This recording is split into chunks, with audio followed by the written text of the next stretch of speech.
Oi, gente, tudo bem? Oi, João. Oi, Kelly. E aí, Johnny, tá bom? Bom e bonito, eu sei. Bom e bonito? Muito bem, João Pedro, é isso aí, eu também. Gente, não sei se vocês estão pelo YouTube ou pelo Spotify, eu vou pedir para vocês curtirem o vídeo, compartilhar, seguir a gente nas nossas redes sociais, tá bom? As informações estão aí abaixo do vídeo. Ô, Johnny, o que a gente vai fazer hoje? Hoje a gente vai falar sobre autocobrança. Ruim, né? Ruim quem passa por isso. Então, é aí que eu queria perguntar pra você, né? A autocobrança. Eu nunca entendi se é algo que é tipo assim, é ruim em excesso ou é ruim de qualquer jeito. Acho que autocobrança é ruim, né? Tem esse termo, né? As pessoas usam excessiva. Autocobrar, né? Uma coisa é você ser disciplinado, você entender que você tem seus compromissos, né? E você cuidar, você mesmo que é auto, né? Cuidar dessas coisas e cumprir direitinho, de repente tentar cuidar de horário, ser pontual. Agora, autocobrança, eu já acho que está em excesso, me parece, né? Pode ser que tenha uma terminologia diferente para isso, João. Eu recebi um post um dia da minha psicóloga lá, eu também tomo umas catracadas, porque eu também faço a minha terapia, e é um post bem famoso aí do Instagram que rodou bastante, e ela falou assim, é impossível não te mandar e não pedir para você refletir. E estava escrito lá, né? Você se parabeniza do mesmo tanto que você se cobra? Então, João, neste momento aqui, estou sendo a psicóloga e a paciente ao mesmo tempo com essa sua pergunta aí, porque eu tô nesse time da autocobrança. Então, eu já passei por alguns momentos a respeito disso também, tipo, principalmente na adolescência eu sofria muito com essa questão, porque na adolescência tem muita gente cobrando você. Sim. Né? Então, tipo, você tem que decidir muita coisa e tal. E não tá pronto para tomar essas decisões, né? Que os adultos cobram do adolescente. Não está. E aí chega um momento que o adolescente começa a se cobrar de tanto que ele é cobrado, né? Então, eu saí do ensino médio sentindo que eu precisava fazer um monte de coisa e eu não me sentia preparado para nenhuma delas. Mas aí fui fazer um cursinho porque eu pensava que uma das formas de eu suprir essa questão da autocobrança era fazendo um cursinho.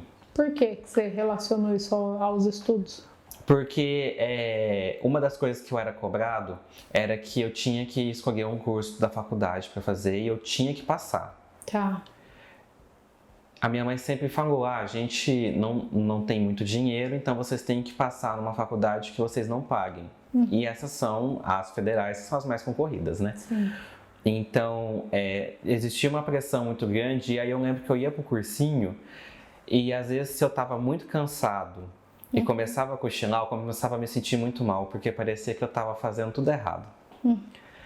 E aí nesse momento, no meio do cursinho, uma vez o professor chegou e falou, gente, é muito importante vocês estarem aqui, né? Não vou falar que não, mas vocês têm que reconhecer o limite de vocês também. Né? Vocês agora são quase adultos já e vocês têm que começar a entender se é aqui que vocês querem estar mesmo, às vezes vocês não querem. E assim, não, quero estar sim, mas assim, não dou conta de todo dia, então vou fazer uma parte dos estudos em casa, né? Difícil um professor assim, né? Ele tem razão.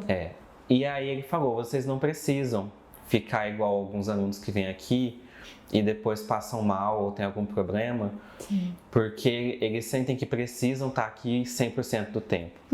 Porque eu não sei se o pessoal de casa conhece cursinho ou não, mas o que eu frequentava era assim, aulas de manhã, aulas à noite. Hoje em dia tá meio em desuso, né? Parece. Tá, parece que tá. Meu irmão fez também, porque ele é mais velho que eu, né? Então no tempo dele ainda tinha mais, assim, acho que você já pegou saindo, né, os cursinhos. Sim, e aí durante a tarde tinha plantões. E aí era tipo assim, entrava um pouquinho da comparação, porque assim, ó, fulano vai no plantão, eu não vou, será que eu deveria ir? Já né? tá se cobrando, né? E aí começa a se cobrar de novo. Mas você viu o que você falou antes, contando a história, pra gente dizer aqui no canal, né, já que o assunto é esse, de onde vem, né? Existia uma pressão. Então tem um início início, normalmente, quando é criança, adolescente, é aquela criança adolescente que tem que ser perfeita, né? Aquela criança adolescente que tem que ser sempre muito educada, aquela criança adolescente que a mãe é muito preocupada com como ela se apresenta, com a imagem dela, com o que ela veste, né? Os produtos que ela usa.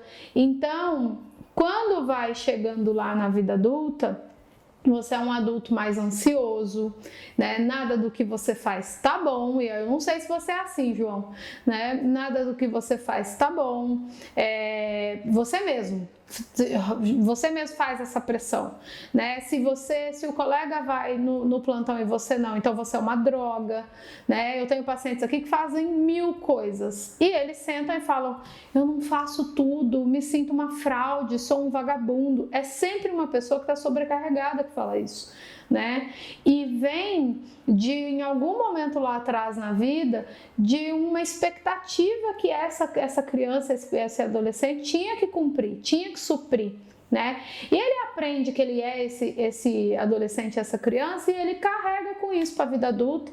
E aí, João, é bem complicado, porque a galera dos transtornos ansiosos são assim, o pessoal que tem pânico, né, que está dentro dos transtornos ansiosos também, pessoas que que vão ter mais tendência a desenvolver um burnout na empresa, são assim, né? Atletas, porque muita exigência, podem ficar assim. Então eu não vejo como essa palavra, João, pode ser boa, pode ter um ponto bom, como você me perguntou, sabe? No meu caso mesmo, eu estava tomando presta atenção da Andréia, porque eu sou bastante exigente comigo mesma, né? Eu não sou tanto assim com os outros, mas comigo mesma eu sou muito. E aí você perde a hora de parar, né? Qual é a hora de parar? Qual é a hora de descansar, como o professor falou? Qual é a hora de pensar se é isso mesmo que você queria estar fazendo, né? Para que você está se exigindo tanto?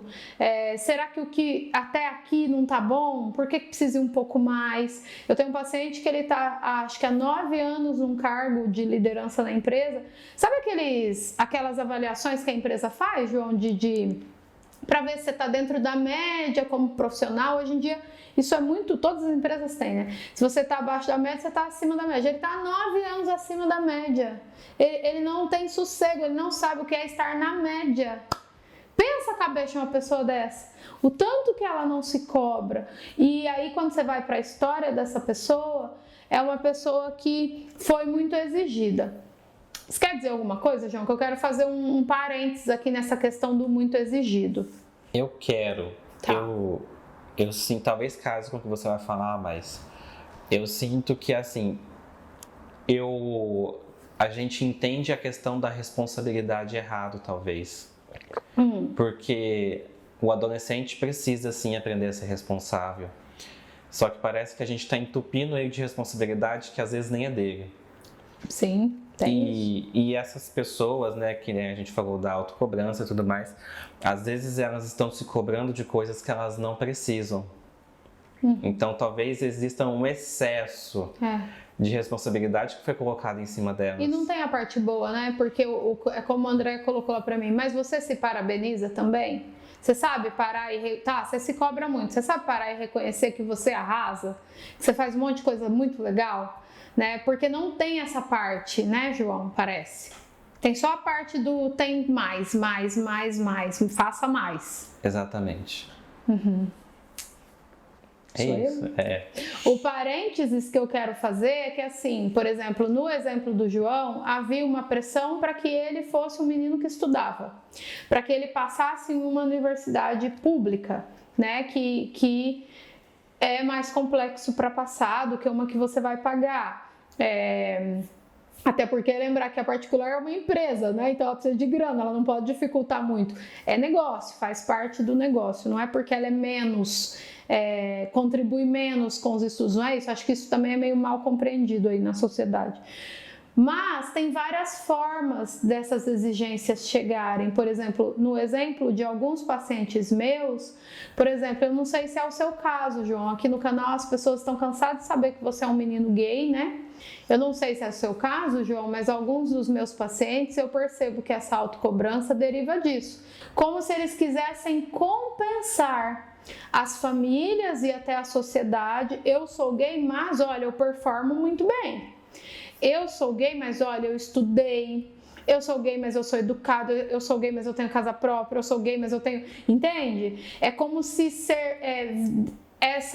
E aí acho que isso está na história das pessoas, das minorias, né? Por exemplo, no meu caso, não vai para a questão da homossexualidade, talvez vá um pouco para a questão da raça, né? E eu lembro de uma música do Racionais que ele fala, né? Quem inventou isso? Que a gente tem que ser melhor que todo mundo, que a gente tem que... Porque senão você já está numa situação difícil por causa da sua cor. Então, às vezes, essa pressão, ela também, em alguma medida, é aprendida de alguém, a gente percebe, não sei se o João vai conseguir contribuir, mas assim, em algum momento, se ninguém disse, você começa a perceber que as oportunidades para você são menores, então você precisa estar muito além de todo mundo para você conseguir estar ali bem colocado entre as outras pessoas.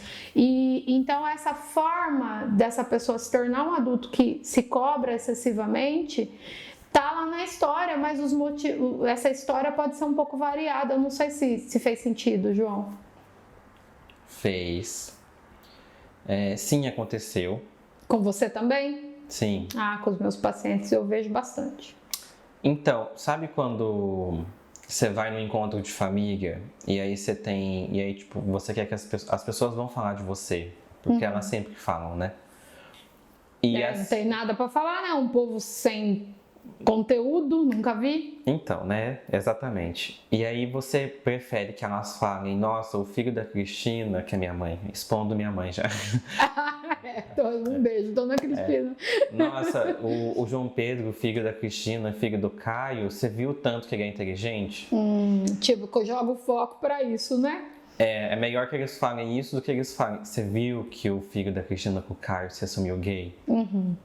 Ou é melhor que eles falem, ele entrou numa faculdade X, do que eles falem, ele é gay.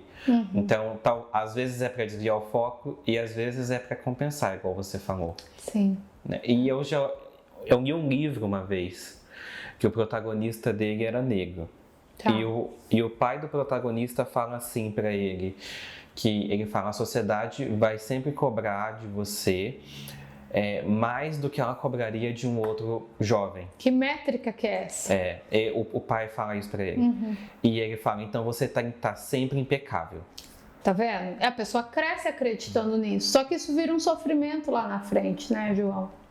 É muito triste, porque, tipo... É triste. Apenas é triste. É muito triste. Então, assim, isso vai resultar em dor, em sofrimento, né? Porque excesso de cobrança é ruim, né? Não tem como ser bom. Eu sempre falo para os meus pacientes que performam muito bem, principalmente na esfera do trabalho ou na academia, porque tem uns cientistas aqui no consultório, que a empresa e a academia ganham com um perfil assim, né? Modéstia à parte, eu era uma funcionária muito boa quando eu trabalhava na empresa, quando eu treinava, né? E a empresa ganha muito com isso. Eu tinha que dar conta da faculdade, dos 2 estágios, de morar sozinha e de bater metas. E bater metas bem batidas, porque eu também não queria bater meta de qualquer jeito, né? Então a empresa ganha com funcionário assim, mas a gente perde em saúde. Então não sei se vale a pena, por isso que eu recebi o post da minha psicóloga. E a gente sofre muito, né, João? Tem muito sofrimento por trás dessa coisa de que eu tenho que sempre me apresentar muito bem, tenho que fazer bem. Então hoje em dia, apesar da Andréia achar que não tá bom ainda, porque eu não dou o parabéns. É por isso que ela tava chamando a minha atenção. Eu já reconheço que eu sou essa pessoa, já aceitei, mas eu paro pouco tempo para me parabenizar. né? E nós, humanistas, principalmente da ACP, né, o Rogers fala muito, a gente tem que aprender a olhar também para a potência, que é esse movimento aí que você falou, João. Se o vizinho vai falar, ele vai falar que você é inteligente, não vai falar que você é gay, né? Na terapia com uma pessoa da ACP, eu vou considerar que tem transtorno de ansiedade, que tem distúrbio alimentar, que tem depressão, mas eu também vou considerar o que está funcionando bem e vou levantar isso, né? Então eu tô nessa fase aí de tentar reconhecer um pouco mais, porque para uma pessoa que se autocobra, isso não rola, porque nunca tá bom, né, João? Então não chega nesse ponto. É tipo assim, tem uma piada na internet que, principalmente quando você é universitário, você vê muito, né?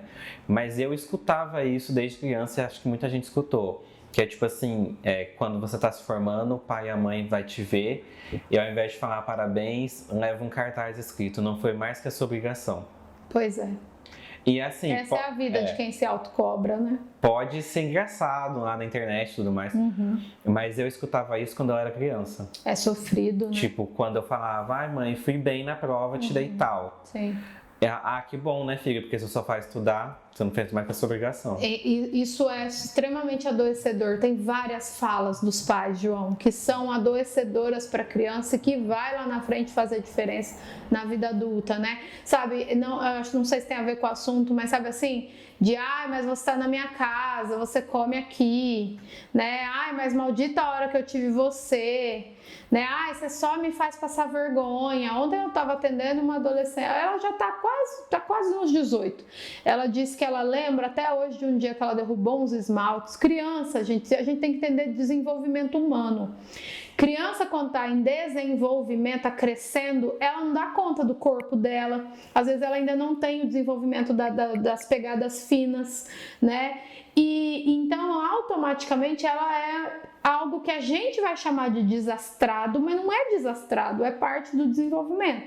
Então, ela não lembra como ela derrubou os esmaltes, mas ela lembra que a mãe dela falou lá no salão que ela estava, que é por isso que ela não gostava de trazê-la, porque ela só a fazia passar vergonha. A minha paciente não foi um dia desse, ela era pequenininha, ela vai fazer 18 anos. Ela não foi um dia desse numa festa, num lugar aí Y, porque ela estava com essa ideia fixa de que se ela fosse, ela ia passar vergonha. Ou seja, ela carrega a fala da mãe dela até hoje, né? E aí ela não foi, ela ficou em casa, porque ela não queria fazer ninguém passar vergonha e nem ir lá passar vergonha. É muito delicado isso. E antes que comece, mas vocês têm muito mimimi, não pode falar nada. Não pode mesmo. A gente tem que aprender a falar outras coisas. O João gosta. Não é pra falar isso mesmo e não é mimimi não. Porque, mas eu sou adulta, eu tô bem. Você não tá bem. Se você se autocobra, se você tem transtorno de ansiedade, se você não tá nada bem, não vem com essa. Então não pode mesmo não, porque agora tá aí, vai eu, né, trabalhar pra menina poder ir na festa que ela quiser ir, porque ela não tá atrapalhando ninguém, ela não causa vergonha pra ninguém, não tem nada de errado com ela, não tem nada de errado com criança que derruba as coisas, que às vezes é mal educada, que normalmente ela está imitando um adulto, no geral é isso. Então a gente precisa rever o adulto que a gente é, não é as crianças. Quando formos adultos melhores, as crianças serão melhores. E aí a gente não precisa sentar aqui para falar de autocobrança, como que é, João? Autocobrança excessiva. Né? Então, não, já me estressei, viu, João Pedro? Tá bom, agora vamos fechar o vídeo antes que as pessoas se desinscrevam. Antes que as pessoas falem, quem é essa doida? Não pode mesmo, ainda mais com os meus pacientes, hein? Eles são diferenciados. É isso? É isso. Então tá bom, um beijo, aprendam a valorizar também, eu tô aprendendo também a valorizar o que a gente tem de bom, o que a gente faz bem, né? Tentem se cobrar um pouco menos. Se for difícil, faça como a gente, né, João? Faça terapia para buscar ajuda profissionalizada para isso, para entender de onde isso vem, como que começou, por que começou. A gente deu aqui alguns exemplos, mas podem ser tantos outros, cada um aí com a sua história, viu? Para que nós possamos ter as nossas atividades, até mesmo que em alta performance, mas não com uma cobrança que vai nos levar ao adoecimento psíquico. Que a gente durma bem, que a gente se alimente bem, que a gente consiga deitar na cama e dormir, porque uma pessoa assim não consegue deitar na cama e dormir, ter um sono reparador, porque não descansa. Então assim, não pode, eu brinco e tal, mas é verdade, não pode mesmo, a gente precisa parar com isso se a gente quer ter uma vida melhor, né? E começa lá, de pequenininho. Um beijo e até a semana que vem. Tchau, gente. Tchau, João. Tchau, Keg.